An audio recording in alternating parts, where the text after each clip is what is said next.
buenas tardes de nuevo. Vamos a dar entonces inicio a la sesión de la tarde con la primera de las charlas la va a impartir el doctor Pedro Echave. Algunos de ustedes estuvieron en el curso precongreso. Él nos dio ayer una conferencia relacionada con el tema de la farmacogenética y la aplicación práctica en la clínica terapéutica. Y ayer fue una charla un poquito más general, hoy o centrada en los aspectos de la farmacogenética aplicada a ciertos fármacos neuropsiquiátricos y también a antidepresivos, fármacos para el tratamiento de la epilepsia, antimicóticos, ejemplos que ya están bien descritos. Hoy nos va a comentar más en detalle acerca de cómo se puede aplicar la información farmacogenética en el caso particular de los tratamientos oncológicos, en los cuales, primero, ligándolo con el tema principal del Congreso, que es la biotecnología o de la biodiversidad a la biotecnología. En oncología cada día es más importante la cuota de mercado que adquieren los fármacos biológicos y también la parte de la entrada de los biosimilares. Y bueno, entonces, ¿cómo se liga esta parte de la biofarmacéutica con la farmacogenética? Entonces, una muy breve presentación del doctor Echave. Él es bioquímico por la Universidad del País Vasco, tiene un doctorado por la Universidad de Lleida, realizó 2 postdocs consecutivos en una universidad prestigiosa en Londres y desde hace aproximadamente 2 años es director de un laboratorio genético, una empresa que se llama AB Biotics. Es, si no estoy mal, la primera o segunda compañía biotecnológica de España, y allí se encargan particularmente en el laboratorio de genética del desarrollo de kits farmacogenéticos para la ayuda para la ayuda en la práctica clínica de diversos tipos de farmacoterapias. Entonces, bueno, sin más preámbulos, le cedo la palabra al doctor Echave. Entonces, como indicaba, hoy vamos a hablar acerca de la personalización en los tratamientos oncológicos, que es un área donde ya hay bastantes aplicaciones y en el futuro más inmediato va a haber todavía más. Entonces, hablar sobre el cáncer es relativamente sencillo porque es una patología que tiene una gran repercusión social. Tiene una incidencia muy elevada y, de hecho, 1 de cada 4 personas a lo largo de su vida va a desarrollar algún tipo de cáncer. Esto, que ya de por sí es bastante elevado, no es todo lo que nos espera, porque debido al envejecimiento de la población se cree que en los próximos años va a haber una tendencia al alza en este sentido. De hecho, en Europa, en el año 2006, el cáncer es una de las principales causas de mortalidad junto con las enfermedades cardiovasculares.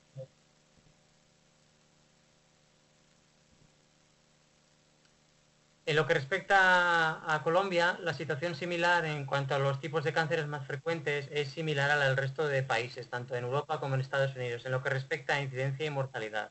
Los cánceres más importantes, tanto en hombres como mujeres, son mama, cáncer de mama, colorectal y pulmón para mujeres, y próstata, pulmón y colorectal para hombres. Hay una cosa que es peculiar de Colombia y es la altísima incidencia de cáncer de cervix y cuello de útero. Es una de las más altas a nivel mundial. Pero por lo demás es bastante similar a la tendencia media. Bien, hoy en día el cáncer se define como una patología de microevolución, de evolución dentro del organismo. Y esto es importante para entender las aplicaciones de personalización que vamos a comentar. Se sabe que la mayor parte de tumores se originan a partir de una única célula que sufre mutaciones. Esto ya se conoce desde principios del siglo XX.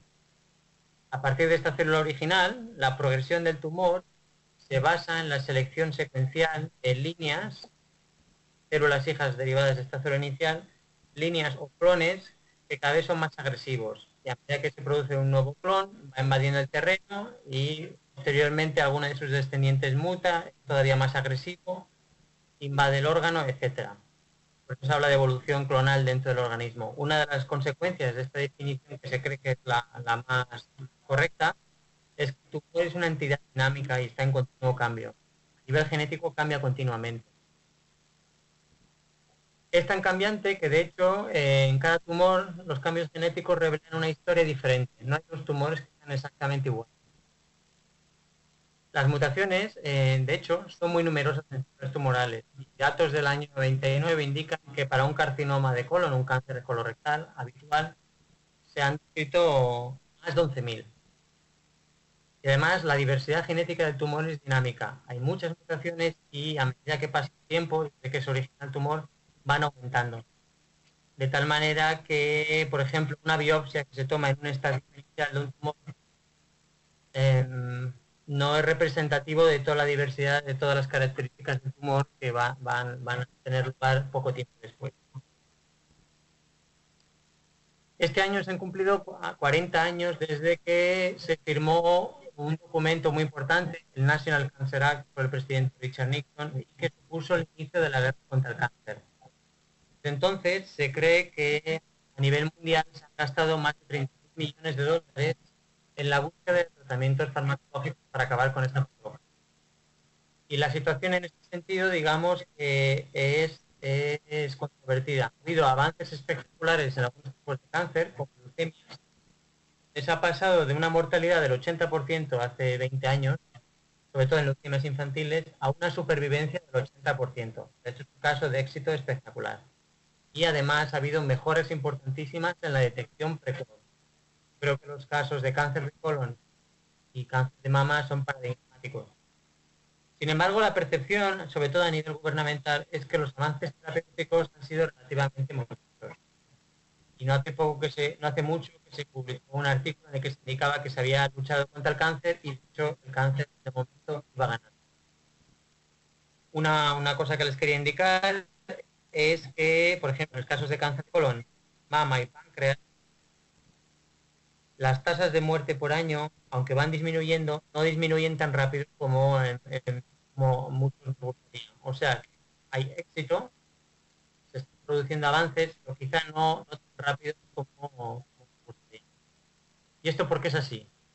Bien, cuando se está hablando del tratamiento del cáncer, nos enfrentamos a dos grandes problemas. El primero, que es el más importante y explica muchas de las características de la toxicidad de los tratamientos, es que eliminar células cancerosas es eliminar de manera específica células que son muy similares a las normales.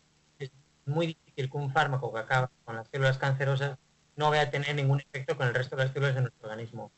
Y en segundo lugar, debido a la diversidad genética del tumor, como acabamos de mencionar, muchas veces existen mutaciones dentro del tumor que generan clones resistentes a la terapia.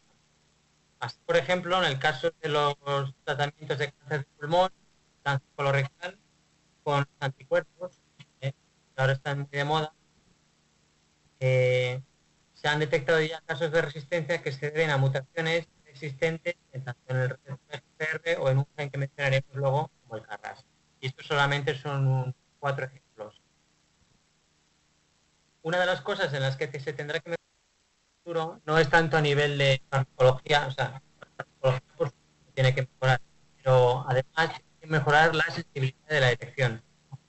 De que se produce un tumor, una célula tumoral, hasta que se produce la muerte del individuo por tumor, a este tiempo lo llamamos el 100%, a día de hoy sabemos que el 75% de este tiempo ocurre antes de que pueda ser detectado clínicamente.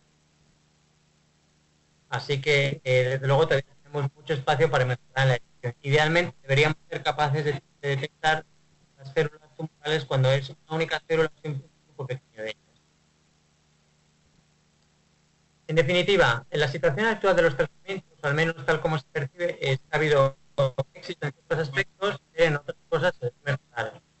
Así que estamos en un momento muy interesante, porque se está produciendo un cambio de paradigma en la búsqueda de nuevas estrategias terapéuticas. Se está hablando de acercar más la investigación básica sobre el cáncer, de acercarla más a lo que es la realidad clínica hacia la terapéutica, y por otro lado, el nuevo jefe que dirige la investigación contra el cáncer el jefe del National Cancer Institute, ha producido una lista de cuestiones importantes sin resolver sobre el cáncer que hasta ahora se creían que no se podían resolver. Como por ejemplo, plantear la posibilidad de desarrollo de fármacos contra factores de transcripción, que hasta ahora se da por supuesto que no es posible. La situación que se quiere evitar, por ejemplo, es lo que ha sucedido con el oncogen RAS. Un oncogen que aparece mutado en casi la mitad de los tumores humanos. Se descubrió en el año 1980. Hasta el año 2004 no se encontraron las primeras aplicaciones clínicas, a pesar de que existen más de 2.250 publicaciones acerca de este gen. Es decir, lo que se quiere es que la investigación prosiga, pero que se busquen aplicaciones cuanto antes. En este sentido, las líneas actuales de trabajo en la investigación contra el cáncer son más o menos las siguientes. Búsqueda de marcadores para la detección temprana. Como decíamos, mejorar la detección es una prioridad. Buscar fármacos con más especificidad para el tratamiento. Muchas veces, si no se pueden buscar nuevos fármacos o es lento este proceso, buscar letalidad con combinaciones de fármacos que no se tienen, combinaciones que no se habían utilizado hasta ahora. Y finalmente, búsqueda de marcadores que permitan a los doctores seleccionar los tratamientos más adecuados para pacientes. Y esto que hablaremos a continuación. Simplemente en la imagen aparecen dos oncólogos muy famosos, el doctor Michael Bishop y el doctor Harold Barbour, premios Nobel en el año 80 por el descubrimiento de los oncogenes, y son dos de los pioneros en cada una de estas líneas de trabajo.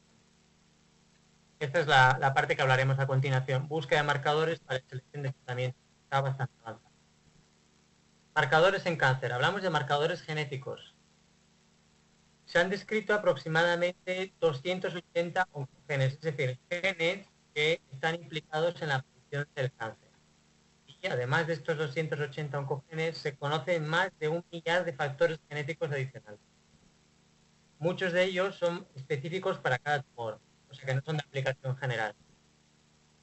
El mensaje que quiero transmitir es que existe mucha información y para aplicarla a la clínica hay que llevar a cabo una selección previa a la misma.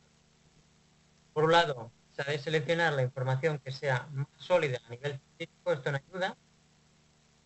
Y por otro lado, hay que seleccionar aquella información que desde el punto de vista de la práctica clínica sea la más útil.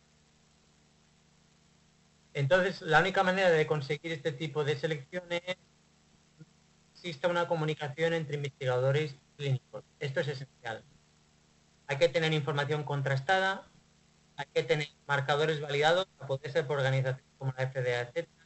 Y por otro lado, hay que contar con comités de médicos expertos que nos indiquen las necesidades clínicas, a lo que se refiere a tratamientos, como los tiempos de respuesta máximos que puede estar el paciente.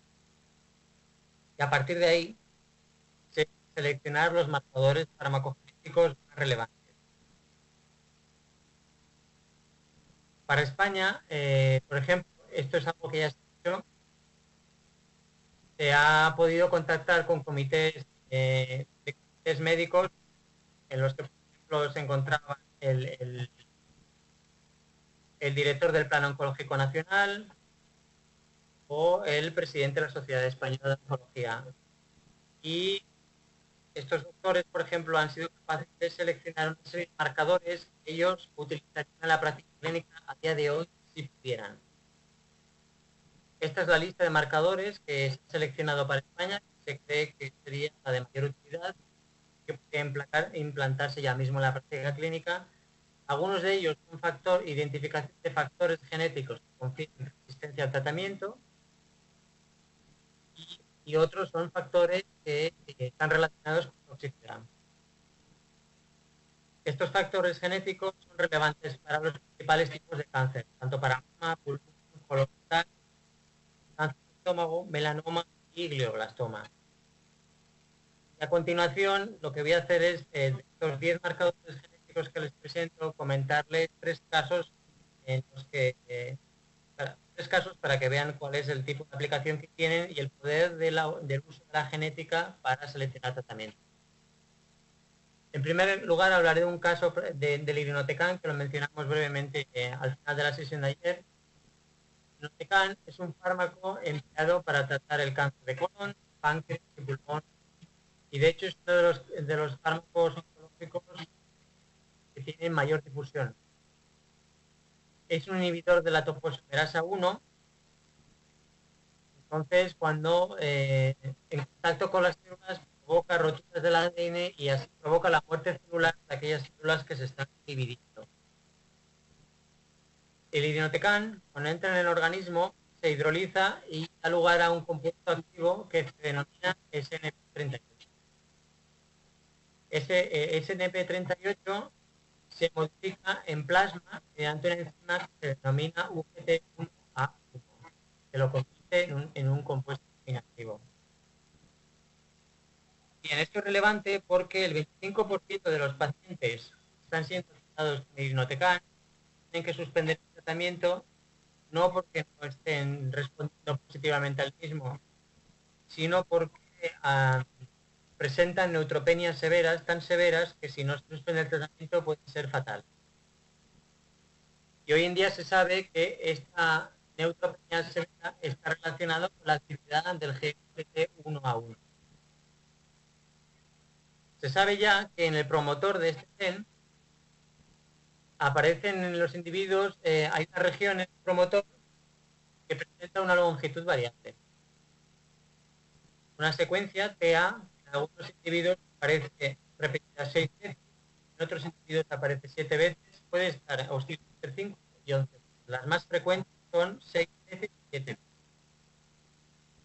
Se ha podido determinar en la clínica que cuantas más largas sean estas repeticiones, la actividad de la enzima resultante es menor porque hay una menor transcripción. Y el riesgo de neutropenia en pacientes que presentan la variante 7 es 9 veces mayor que en los pacientes que presentan la variante 6. En un gráfico que aparece a la izquierda, pueden ver que los pacientes que tienen la variante 6, el número de neutrófilos en sangre es mucho mayor por término medio en aquellos pacientes que presentan la variante 7, que están mucho más cercanos a la zona gris que corresponde a la zona de neutropenia. Se ha podido determinar la especificidad y sensibilidad del mismo y es aproximadamente del 90%. Pedro, ¿me escuchas? Sí, perdón. Es que estamos experimentando algún tipo de problema con la calidad del sonido. Es probablemente debido a la red, que está muy congestionada. Entonces, Sí. desgraciadamente no estamos pudiendo entender todo en algunos momentos. Me sugieren que corte y reiniciemos a ver si tenemos más suerte y tenemos mejor calidad de sonido. ¿Probamos?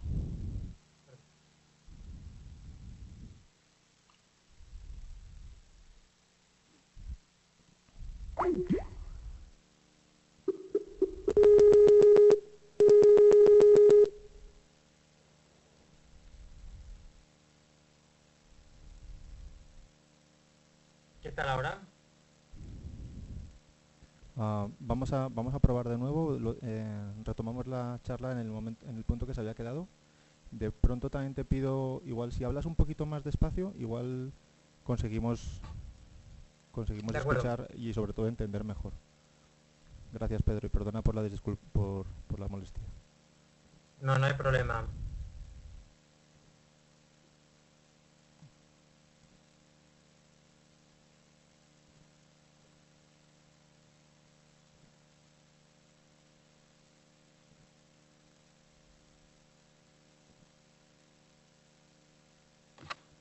¿Se oye bien ahora? Sí, vamos a cruzar los dedos que siga así el resto de la charla. Gracias. No, disculpad. Este test, el test del irinotecan, está recomendado por la FDA desde el año 2005. Se puede realizar en un par de días y el coste es relativamente bajo. Sin embargo, En España, al menos, la determinación de este factor genético no está cubierta por el Sistema Nacional de Salud. A nivel privado, solo se realiza en la Clínica Universitaria de Navarra, por lo que es muy importante comunicarse con los médicos de otros hospitales para convencerles de que la determinación de este tipo de factores es muy importante. Aunque no podamos predecir si el irinotecan va a dar una respuesta apropiada, podemos hablar de la tolerabilidad del paciente, podemos determinar la tolerabilidad del paciente al tratamiento.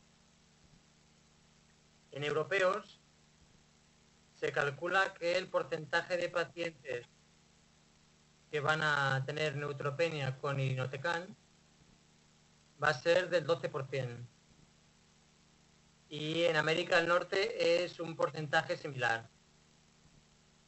En Colombia las estimaciones van a ser similares, de entre un 5 y un 10%, probablemente más cercano al 10%. Así que básicamente lo que permite la determinación de este factor genético está representado en este árbol de decisión. Si la variante está presente, hay que o bien reducir la dosis del fármaco o, si es posible, utilizar un fármaco alternativo, normalmente derivados del platino, cisplatino, etc. Si no está presente, entonces el tratamiento estándar. Vamos a hablar ahora de otro fármaco que se denomina imatinib o Gleevec, que en su momento fue muy popular porque se le llegó a denominar la bala mágica contra el cáncer. Es un fármaco que se emplea para tratar cánceres de estómago. El tipo de tumor contra el cual el fármaco es efectivo es un sarcoma gastrointestinal muy frecuente. Aunque en ocasiones este tipo de tumor se puede confundir con otros tipos, como leiomiomas, leiosarcomas, etc. La mayor parte de estos tumores son positivos para una proteína que se denomina KIT. Es decir, presentan esta proteína en sus células. El imatinib ya sabemos que es un potente inhibidor de la proteína KIT. Y además sabemos que la proteína KIT es una de las responsables de la aparición de este tipo de tumores. Se ha podido determinar que los pacientes que tienen mutaciones en ciertos exones de la proteína van a responder de forma positiva al tratamiento. Es decir, si un paciente con este tipo de tumor tiene una mutación en el exón 11, tiene una probabilidad de respuesta positiva de más del 70%. Si tiene una mutación en el exón 9, la probabilidad de respuesta positiva es casi del 40%. Pero si no presenta esta mutación, la probabilidad de que responda positivamente es baja. Así que la determinación de este factor genético puede ser muy útil para decidir si un paciente es susceptible de ser tratado o no con este fármaco. Hay que indicar que un tratamiento con imatinib tiene un coste de unos 40.000 euros al año por paciente. Así que determinar este tipo de probabilidades de respuesta no es nada insignificante. Y finalmente, quería hablar de un fármaco que todavía no ha sido aprobado por la FDA, pero que se espera que esté en el mercado a finales de este año. Es el que se denomina vemurafenib. Es un inhibidor de la quinasa RAF, una de las proteínas más importantes importantes en el cáncer y está indicado para el tratamiento de melanoma. Hasta ahora, la tasa de curación en melanoma avanzado era menor del 3%. Así que la aparición de un nuevo fármaco contra este tipo de tumores es algo muy esperado por todos los médicos. Lo que se ha visto hace muy pocos años es que en la mayor parte de melanomas avanzados es muy frecuente la aparición de mutaciones que activan a esta proteína. De hecho, en un 65% de los melanomas avanzados, la proteína está activada. Son varias las mutaciones que pueden activar a TAC, pero en el 90% de los casos, lo que aparece es una mutación en la posición 600 de la proteína muy concreta. Es la mutación que se denomina V600E. A finales del 2010, apareció en el The New England Journal of Medicine un artículo en el que se indicaba que cuando se añade bemurafenib a tumores en los que RAF está activado mediante la mutación V600E, se provoca la muerte celular mediante apoptosis.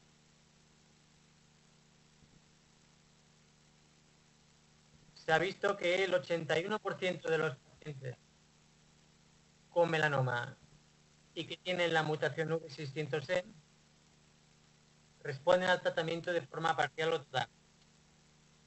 Lo hacen en un tiempo muy corto y tal como pueden ver, realmente los resultados son espectaculares. En 15 días tienen las imágenes a la izquierda de un individuo con todos los tumores que tiene en su cuerpo y pueden ver que al cabo de 2 semanas la acción del fármaco reduce de un modo espectacular la incidencia de estos tumores. Así que la aparición en el mercado del bemurafenib tiene que ir acompañada de un análisis farmacogenético. Si en los melanomas está presente la mutación V600, entonces ese paciente va a ser tratado con bemurafenib. Si no está presente esta mutación, va a recibir el tratamiento estándar. Bien. Y para concluir, yo creo que los mensajes son 3, que la personalización del tratamiento en oncología comienza a ser posible y realmente aporta una gran utilidad tanto para el médico como para el paciente. La mayor parte de los marcadores validados son predictores de toxicidad. Esto no es poco importante, dado que los fármacos oncológicos normalmente son muy tóxicos. Y una cosa muy positiva es que empiezan a aparecer nuevos marcadores predictores de efectividad y bueno, los resultados son muy prometedores.